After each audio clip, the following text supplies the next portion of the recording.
A quinta vítima do H1N1 no estado, a pequena Bárbara, morreu em meio a uma grande polêmica durante atendimento no posto de Autolage em Cariacica. Projeto social é arrombado em Vitória. As pranchas e outros materiais usados em atividades esportivas foram levadas pelos ladrões. Mais de 150 crianças foram prejudicadas. Poste desaba e fere funcionário de empresa de telefonia em Vila Velha. A estrutura de madeira estava podre.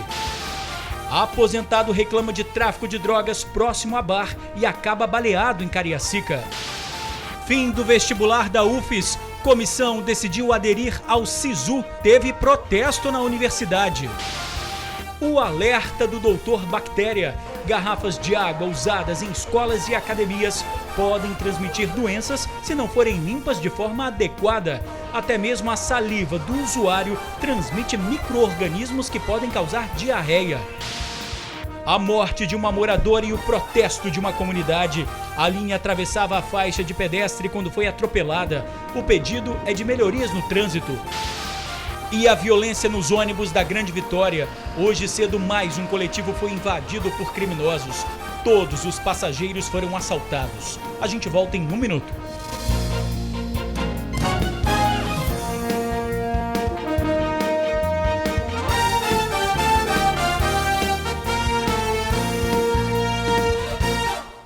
Olá, boa noite. A sede de um projeto social em Vitória foi arrombada e os bandidos furtaram as pranchas usadas em atividades esportivas. O projeto atende a mais de 150 crianças carentes da Grande São Pedro. A porta do galpão foi encontrada aberta. O cadeado foi quebrado e todo o material utilizado nas aulas do projeto furtado do local. O galpão vazio assustou as crianças que teriam aula durante a manhã. Foi uma reação de choque. Inclusive, quando elas chegaram aqui de manhã e se depararam com o portão arrombado, eu não acreditei, achei até que fosse até uma brincadeira, né? Que criança, sabe como é que é, né? Aí eu adiantei meus passos para dar uma olhada, me deparei com aqui, como vocês estão vendo, tudo vazio. A única prancha que sobrou foi essa que o pastor trouxe agora para a gente demonstrar os modelos de prancha que são para quem vê por aí, em qualquer outro lugar, se fizer o favor de denunciar. 9 pranchas de stand-up paddle, remos, coletes e capas. Um prejuízo estimado em cerca de R$40 mil. São pranchas muito bem feitas, né? São pranchas que foram confeccionadas para esse projeto com todo carinho, com os parceiros que colaboraram. Então, nós chegarmos aqui e nos depararmos que as 9 pranchas não estavam mais aqui. Os remos foram todos levados. As capas das pranchas foram levadas. Os straps foram levados. E os coletes salva-vidas que nós usávamos também foram todos levados. Foi tudo levado. O galpão ficou literalmente vazio. As pranchas foram doadas por parceiros, são padronizadas. Azuis ou amarelas, todas possuem a logomarca do projeto, que não tem condições financeiras de repor o material. Motivo de tristeza para quem se divertia e muito nas aulas. Acho muito triste, né? As pessoas, elas têm uma consciência tão suja de ficar roubando as coisas dos outros. É difícil. Uma prancha idêntica a essa mede aproximadamente 3 metros de comprimento, ou seja, necessário muita força para retirá-la do lugar, ou muito tempo, no caso de uma pessoa apenas. A suspeita do pessoal aqui do projeto é de que todo esse material tenha sido levado de barco. A única pista que o criminoso ou os criminosos deixaram para trás foram essas pegadas dentro do mangue. O arrombamento foi noticiado na delegacia do bairro, só que o pessoal do projeto foi informado de que a perícia não seria enviada ao local. Todo esse descaso das autoridades é motivo de preocupação. Uma polícia civil que não tem a disposição ou a predisposição para vir ao local para fazer uma perícia, para ver por onde entraram, como entraram ou coisa parecida, e dizem que não tem a possibilidade de vir, será que ela vai ter a possibilidade de investigar depois? Fica a pergunta no ar para as autoridades. Quem sai perdendo nessa história são os alunos. Carlos é um dos que não querem que as aulas de stand-up paddle acabem. E para isso o menino faz um pedido à população de bem. Eu vou pedir ajuda para quem vê essas pranchas assim, ligar assim para o projeto e avisar, né, aonde que tá. Olha, a Polícia Civil informou que o local não foi preservado e isso dificultou a realização da perícia. garante que a investigação do crime está sendo conduzida pelo 7º Distrito de Polícia de São Pedro. Um aposentado dono de um bar em Cariacica foi baleado na porta do comércio. Ele costumava reclamar do tráfico de drogas perto do local. A família acredita que esse seja o motivo do crime. As marcas deixadas na entrada do bar demonstram um cenário de violência. O aposentado de 63 anos foi baleado ontem à noite nesta rua, no bairro Dom Bosco, em Cariacica. Ele também é dono do bar e estava no estabelecimento quando o crime aconteceu. Segundo testemunhas, o aposentado estava sentado na frente do bar quando foi atingido pelos tiros. O criminoso chegou a pé e atirou sem falar nada. A vítima foi socorrida por um morador e levada para o Hospital São Lucas, em Vitória. A família acredita que o aposentado tenha sido baleado por falar demais. Ele comentava com outras pessoas sobre a movimentação do tráfico de drogas nas proximidades do bar, diferente dos vizinhos, que com medo sequer quiseram falar sobre a tentativa de homicídio. A polícia tenta identificar o suspeito. O estado de saúde do aposentado é grave. Confirmada mais uma morte por H1N1 no estado. A pequena Bárbara, de 2 anos, morreu depois de buscar atendimento no PA de Alto Lage, em Cariacica. Há cerca de 2 semanas, a família Pires chorava a morte da pequena Bárbara. Perdi minha filha por conta de uma médica, entendeu? Que não deu assistência, entendeu? Que deveria ter dado. Em um curto período de tempo, a criança de 2 anos e 7 meses começou a passar mal, apresentou febre alta e pulmão tomado por secreção e morreu em meio a uma grande polêmica sobre negligência médica no PA de Alto Lage. A doutora olhou o raio-x e falou, não acreditou que a doutora tinha mandado ela para casa com aquele raio-x. Aí logo tirou outro raio-x. O outro raio-x estava pior ainda do que aquele primeiro. Então foi uma evolução, era um quadro muito grave, entendeu? Na manhã de hoje, uma reviravolta. O laudo entregue à família aponta para a causa da morte da menina, influenza A, mais conhecida como H1N1. Esta já é a 5ª morte por H1N1 confirmada no Espírito Santo. Até agora, a Secretaria de Estado de Saúde trabalha com 33 casos confirmados por exames laboratoriais e outras 15 mortes ainda estão sendo investigadas. Por isso, o Espírito Santo é um dos estados em que a campanha de vacinação foi antecipada. Profissionais que atuam na área da saúde, gestantes e mulheres que deram à luz há menos de 45 dias já foram imunizados contra o H1N1. E a partir do próximo sábado, quando acontece o dia D de mobilização nacional, será iniciada a vacinação dos demais grupos prioritários, que incluem crianças maiores de 6 meses e menores de 5 anos e idosos com idade igual ou superior a 60 anos. A vacinação contra a gripe acontecerá em todas as unidades básicas de saúde dos 78 municípios capixabas. Sobre o atendimento no PA, a Prefeitura está investigando o caso. Moradores da Serra fecham a avenida em protesto. A diarista Aline morreu atropelada na faixa de pedestre. A comunidade cobra melhorias no trânsito. Eu estava trabalhando e a minha esposa morreu.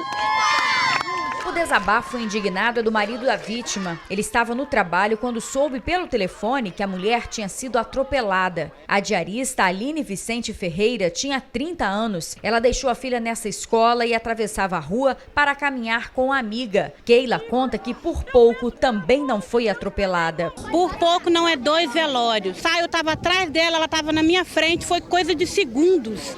O carro veio com toda a velocidade que ela voou lá em cima e voltou, foi com tudo no chão. O acidente aconteceu na Avenida Manguinhos, em Felrosa, na Serra. Segundo testemunhas, a diarista atravessava na faixa de pedestres. Revoltados com a situação, pais e alunos fizeram um protesto hoje pela manhã. Eles queimaram pneus e interditaram os 2 sentidos da avenida. O principal pedido da população é por mais segurança nas proximidades da escola. Nós precisamos de sinalização, de respeito e de carinho com o ser humano. Precisou morrer uma mãe ontem, entendeu? Para ver se eles vão ter piedade e fazer alguma coisa, porque não tem nada nessa via aqui que indique que tem escola e creche aqui. A secretária de Desenvolvimento Urbano do município afirma que o local tem sinalização adequada. Ela tem a sinalização horizontal, ela tem a sinalização vertical, né? E eu aproveito esse meio de comunicação para pedir que os condutores respeitem a sinalização. Mas a União Geral do Transporte Escolar aqui no estado pretende acionar o Ministério Público para que a Prefeitura do município da Serra venha dar uma explicação o porquê as escolas do município da Serra não há sinalização para transporte escolar e na frente da escola uma segurança para que os transportados possam transitar em segurança. Pois é, a secretária do município, que deu entrevista durante a reportagem, disse que técnicos estudam o local do acidente e pode sim haver melhoria na sinalização. Fim do vestibular da UFES. A decisão já vale para o próximo processo seletivo. Uma comissão se reuniu durante a tarde e votou a adesão ao Sistema de Seleção Unificada, o SISU. A decisão vale para 98 dos 100 cursos oferecidos pela instituição. Do lado de fora, um grupo de manifestantes contrários pedia que a UFES mantivesse o vestibular, mas não adiantou. Acabam as provas discursivas e a UFES passa a adotar o Enem como fase única. Mais detalhes amanhã no Tribuna Notícias, primeira edição. Agora um alerta do Doutor Bactéria.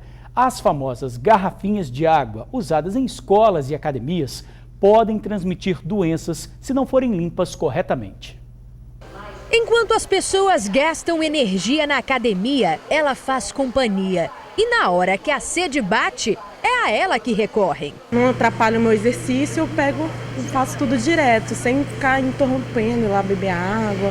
É mais fácil, mais prático. Além da comodidade, né, para você não ter que parar o seu treino, sua aula para você ir até o bebedouro, você ingere uma quantidade maior de água e você se sente mais saciada. As garrafinhas de água ficam no chão ao lado dos equipamentos. Depois que o treino acaba, quais são os cuidados que você tem com a limpeza da garrafinha? Sempre dou uma lavadinha, querendo ou não por causa da mão suada, só. Lavo, deixo ela de molho um pouquinho no cloro, né, para no outro dia eu poder estar usando ela em perfeito estado. Preservar as garrafinhas de água sempre limpas é essencial para manter a nossa saúde. Isso porque a garrafa suja pode ser uma via de transmissão de doenças infecciosas.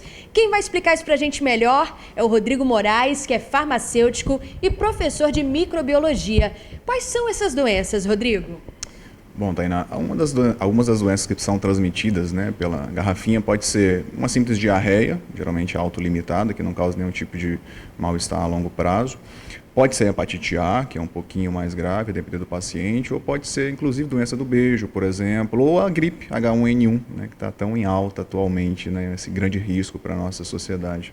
Aproveitando que o Rodrigo está aqui com a gente, nada melhor do que a gente aprender a limpar corretamente a nossa garrafinha. Pode nos ensinar, Rodrigo? Claro, Tainá, vamos lá. Vamos lá. Após a utilização dessa garrafa, quando você chega em casa à noite, é que você retire esse excesso de água, caso você não tenha ingerido essa água, retira o excesso de água, passe uma água limpa, né, para retirar provável fonte de saliva, a sua própria saliva que esteja aqui com o micro-organismo, na garrafinha e também na tampa da garrafa, e aí você põe para secar. Simples assim, ok? Caso essa garrafa que você utilize tenha algum suco, fluido, energético, enfim, o adequado é que você retire esse material e após retirar esse material, após retirar esse suco, essa substância, você também utiliza um pouquinho de detergente, agita e depois retira esse material daqui de dentro. E se você observar uma sujeira física na garrafinha, para retirar com escovinha. Então você tem uma escova exclusiva para isso, né, lógico, para você retirar essas prováveis fontes de sujeira da garrafinha. Outra dica do nosso especialista: compartilhar a garrafinha não é uma boa escolha. O ideal é que você nunca compartilhe essa garrafinha, ela é de uso individual. Se você fizer, você tem que chegar em casa, fazer uma desinfecção, fazer uma limpeza, pode usar água e sabão ou pode usar água quente. Deixar para secar e no outro dia você pode usar com tranquilidade a sua mesma garrafinha. Ah, também é importante evitar deixar a mesma água por muito tempo na garrafa. O ideal é esvaziar o recipiente toda noite.